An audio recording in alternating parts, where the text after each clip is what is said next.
নমস্কার, মহুয়া বার্তা ইউটিউব চ্যানেলে মহাভারতের ধারাবাহিক পর্বে আপনাকে স্বাগত জানাই। আজকের পর্ব দেবর্ষি নারদের তীর্থযাত্রার মহিমা বর্ণন। চ্যানেলে যারা নতুন তাদের অনুরোধ জানাবো চ্যানেলটি সাবস্ক্রাইব করে শিবপুরাণের ধারাবাহিক পর্বগুলি শ্রবণ করুন। আসুন আজকের পর্ব শুরু করি।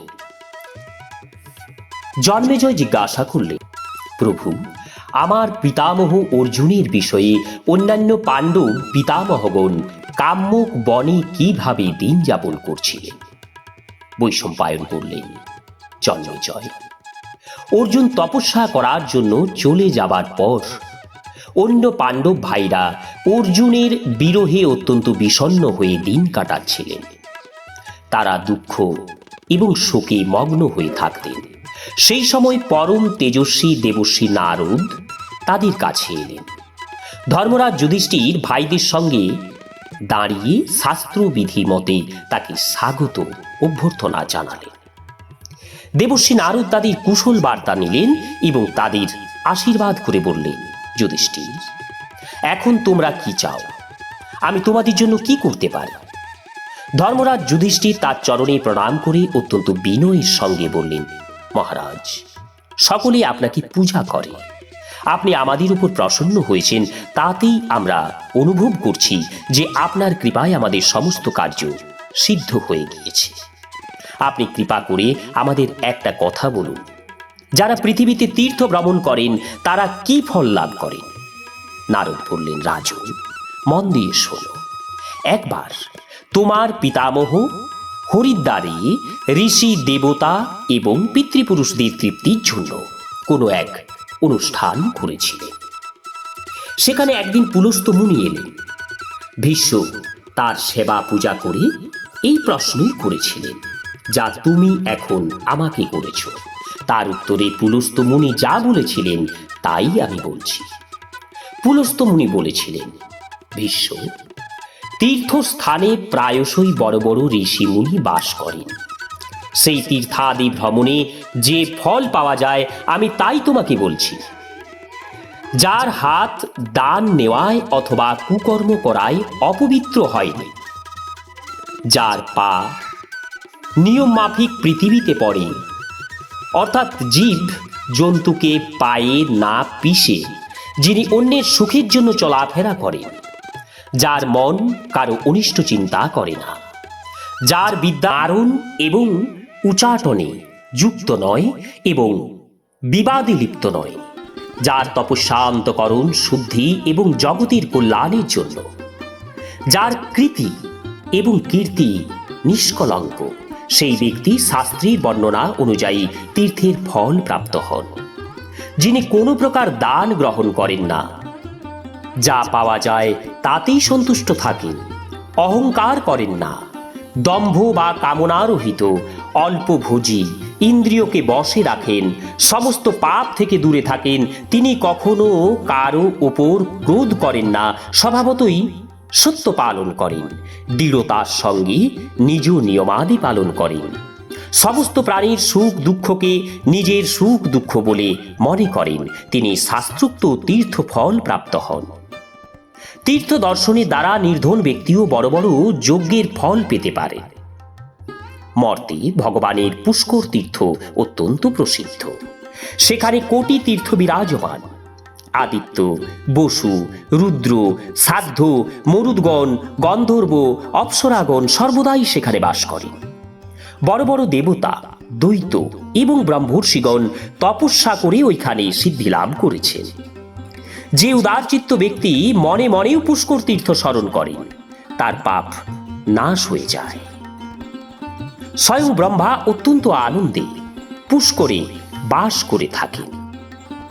এই তীর্থে যিনি স্নান করেন এবং দেবতা ও পিতৃপুরুষকেও সন্তুষ্ট করেন, তিনি অশ্বমেধ যজ্ঞের 10 গুণ ফল লাভ করেন। যিনি পুষ্করারণ্য তীর্থে একজন ব্রাহ্মণকেও ভোজন করান, তিনি ইহলোক এবং পরলোকে সুখ লাভ করেন।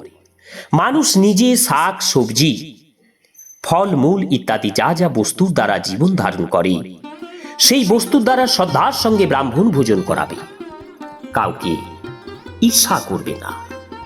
যে ব্রাহ্মণ, ক্ষত্রিয়, বৈশ্য এবং শূদ্র পরম পবিত্র পুষ্কর তীর্থে স্নান করেন তার পুনর্জন্ম হয় না।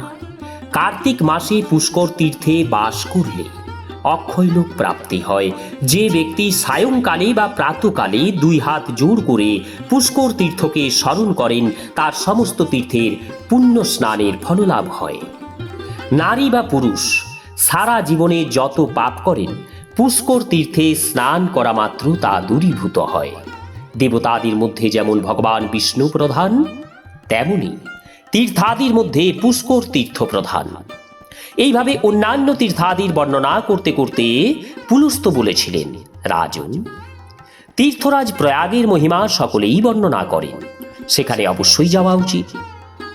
সেখানে ব্রহ্মাদি দেবতা, দিগগণ, দিকপাল, লোকপাল, সাধ্য পিতৃপুরুষ, সনত কুমার আদি পরম ঋষি, অঙ্গিরা আদি নির্মল ব্রহ্মর্ষি, নাগ, সুপর্ণ, সিদ্ধ, নদী, সমুদ্র, গন্ধর্ব এবং অপ্সরা ইত্যাদি সকলেই থাকে। ব্রহ্মার সঙ্গে স্বয়ং ভগবান বিষ্ণু সেখানে বাস করেন। প্রয়াগ ক্ষেত্রে অগ্নির 3টি কুণ্ড আছে, তার মধ্য দিয়ে শ্রীগঙ্গা প্রবাহিত। তীর্থ শিরোমণি সূর্যকন্যা যমুনাও প্রবাহিত। এইখানে লোকপাবনী যমুনার সঙ্গে গঙ্গার সঙ্গম হয়েছে। গঙ্গা এবং যমুনার মধ্যভাগে পৃথিবীর জঙ্ঘা মনে করা হয়। প্রয়াগ পৃথিবীর জননেন্দ্রিয়। প্রয়াগ প্রতিষ্ঠান অর্থাৎ ঝুষি, কম্বল এবং অশ্বতর নাগ, ভোগবর্তী তীর্থ এগুলি হল প্রজাপতির বেদী। বেদ এবং যজ্ঞ এতে মূর্তিমান হয়ে বিরাজ করে। বড় বড় তপস্বী ঋষি প্রজাপতি উপাসনা করেন এবং চক্রবর্তী রাজা যজ্ঞাদির সাহায্যে দেবতাদের পূজা করেন। এই জন্য এই স্থান পরম পবিত্র। ঋষিরা বলেন, প্রয়াগ সমস্ত তীর্থের মধ্যে শ্রেষ্ঠ। প্রয়াগে যাত্রা করলে, তার নাম সংকীর্তন করলে এবং প্রয়াগের মৃত্তিকা স্পর্শ করলে মানুষের সমস্ত পাপ দূর হয়। যে ব্যক্তি জগৎ বিখ্যাত গঙ্গা যমুনা সঙ্গমে স্নান করেন তিনি রাজসূয় এবং অশ্বমেধ যজ্ঞের ফল লাভ করেন। এটি দেবতাদের যজ্ঞভূমি। এখানে অল্প দান করলেই অনেক বড় দানের ফল পাওয়া যায়। যদিও বেদে এবং লোক ব্যবহারে আত্মহত্যাকে খুবই খারাপ বলা হয়েছে, কিন্তু প্রয়াগে মৃত্যু সম্বন্ধে সে কথা চিন্তা করা উচিত নয়। প্রয়াগে সর্বদা 60,10,000 তীর্থের সান্নিধ্য থাকে। 4 প্রকার বিদ্যা অধ্যয়নের এবং সত্য ভাষণের সেই পুণ্য গঙ্গা যমুনা সঙ্গমে স্নান করলে তা লাভ হয়। বাসুকী নাগের ভগবতী তীর্থে স্নান করলে অশ্বমেধ যজ্ঞের ফল পাওয়া যায়। বিশ্ববিখ্যাত হংসগ্র প্রতন তীর্থ এবং গঙ্গা দশাশ্বমেধিক তীর্থ ওই স্থানেই রয়েছে। তাছাড়া দেবনদী গঙ্গা সেখানেই থাকে। সেখানে স্নান করলে কুরুক্ষেত্র যাত্রার ফল পাওয়া যায়। গঙ্গা স্নানে কনখলের বিশেষ মাহাত্ম্য আছে। প্রয়াগ তার থেকেও অধিক। যে ব্যক্তি বহু পাপ করেছে সে যদি একবার গঙ্গা জলে স্নান করে তাহলে তার সমস্ত পাপ এমনভাবে দূরীভূত হয় যেমন আগুন শুকনো কাঠকে ভস্মীভূত করে। সত্যযুগে সব তীর্থই পুণ্যদায়ক। ত্রেতাতে পুষ্কর এবং দাপরে কুরুক্ষেত্রের বিশেষ মহিমা রয়েছে। কলিযুগে একমাত্র গঙ্গার মহিমাই সর্বশ্রেষ্ঠ। পুষ্করে তপস্যা, মহালয় তীর্থে দান, মলয়াচলে শরীর দাহ করা এবং ভৃগুতুঙ্গ ক্ষেত্রে অনশন করা শ্রেষ্ঠ। কিন্তু পুষ্কর, কুরুক্ষেত্র, গঙ্গা এবং মগধ দেশে স্নান মাত্রই 7 পুরুষ মুক্ত হয়ে যায়। গঙ্গা নামোচ্চারণ মাত্র পাপ ধুয়ে যায়। দর্শন মাত্রই কল্যাণ করে। স্নান এবং পানে 7 পুরুষ পবিত্র হয়ে যায়। মানুষের অস্থি যতক্ষণ গঙ্গা জলে থাকে ততক্ষণ তার স্বর্গের সম্মান লাভ হয়। যে ব্যক্তি তীর্থ এবং পুণ্য ক্ষেত্রাদিতে বাস করে সে পুণ্য উপার্জন করে স্বর্গের অধিকারী হয়। ব্রহ্মা একথা স্পষ্ট করে বলেছেন যে গঙ্গা সম তীর্থ আর নেই। ভগবানের থেকে বড় কোনো দেবতা নেই এবং ব্রাহ্মণের থেকে বড় কোনো প্রাণী নেই। যেখানে গঙ্গা আছে সেই দেশেই পবিত্র, সেটি তপভূমি। গঙ্গা তীরেই সিদ্ধিক্ষেত্র। বিশ্ব, আমি যে তীর্থযাত্রার বর্ণনা করলাম তা সত্য।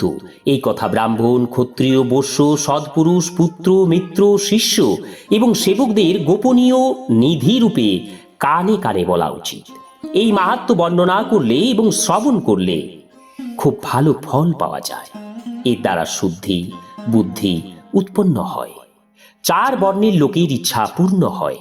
আমি যেসব তীর্থের বর্ণনা করেছি সেখানে যাওয়া সম্ভব না হলে মানসিক যাত্রা করতে হয়। ভীষ্ম, তুমি শ্রদ্ধাপূর্বক শাস্ত্রোক্ত নিয়মানুসারে ইন্দ্রিয় শুদ্ধ রেখে তীর্থে যাত্রা করো এবং পুণ্য বৃদ্ধি করো। শাস্ত্রদর্শী সৎ ব্যক্তিরাই সেই তীর্থাদি প্রাপ্ত হতে পারে। অনিয়মকারী, অসংযমী, অপবিত্র এবং চোর ব্যক্তি এই সকল তীর্থের মহিমা উপলব্ধি করতে সক্ষম নয়। তুমি সদাচারী, তুমি ধর্মজ্ঞ, তোমার ধর্ম পালনে সকলেই তৃপ্ত। তুমি দেবতা, পিতৃপুরুষ এবং ঋষিদের তীর্থে স্নান করিয়েছ, তোমার শ্রেষ্ঠ লোক এবং মহাকীর্তি লাভ হবে। ধর্মরাজ, ভীষ্ম পিতামহকে এই কথা বলে পুলস্ত্য মুনি অন্তর্হিত হলেন। পিতামহ ভীষ্ম তীর্থযাত্রা করলেন এইভাবে। যিনি তীর্থ পরিক্রমা করেন তিনি শত অশ্বমেধ যজ্ঞের ফল লাভ করেন। তুমি একা না গিয়ে এই ঋষিদেরও তীর্থে নিয়ে যাবে, তাই তুমি 8 গুণ ফল লাভ করবে। বহু তীর্থ রাক্ষসরা বন্ধ করে রেখেছে, সেখানে শুধু তোমরাই যেতে পারো। তীর্থগুলিতে বাল্মীকি, কশ্যপ, দত্তাত্রেয়, কুণ্ডজঠর, বিশ্বামিত্র, গৌতম, অসিত, দেবল, মার্কণ্ডেয়, গালব, ভরদ্বাজ, বশিষ্ঠ মুনি, উদ্দালক, সৌনক, ব্যাসদেব, শুকদেব, দুর্বাসা, জামাবলী প্রমুখ মহা তপস্বী ঋষিগণ তোমার প্রতীক্ষা করছেন। তুমি এদের সঙ্গে নিয়ে তীর্থে যাও। পরম তেজস্বী লোমশ মুনিও আসবেন, তাকেও নিয়ে যাও, আমিও যাব। তুমি যজাতি এবং পুরুরবার মতো যশস্বী এবং ধর্মাত্মা। রাজা ভগীরথ এবং লোকাভিরাম রামের ন্যায় রাজাদের মধ্যে শ্রেষ্ঠ। মনু, ইক্ষ্বাকু, পুরু এবং পৃথু ও ইন্দ্রের ন্যায় তুমি যশস্বী। তুমি শত্রু পরাজিত করে প্রজা পালন করো এবং ধর্ম অনুসারে সাম্রাজ্য করে কার্তবীর্যার্জুনের ন্যায় কীর্তিবান হও। যুধিষ্ঠিরকে এই কথা বলে নারদ অন্তর্ধান করলেন। ধর্মাত্মা যুধিষ্ঠির তীর্থে নিয়ে আলোচনা করতে লাগলেন। নমস্কার, আজকের পর্ব এখানেই শেষ করছি। মহাভারতের ধারাবাহিক পর্বগুলি শ্রবণের জন্য চ্যানেলে যারা নতুন তাদের অনুরোধ জানাবো চ্যানেলটি সাবস্ক্রাইব করে মহাভারতের ধারাবাহিক পর্বগুলি শ্রবণ করুন। রাধে রাধে, হরে কৃষ্ণ।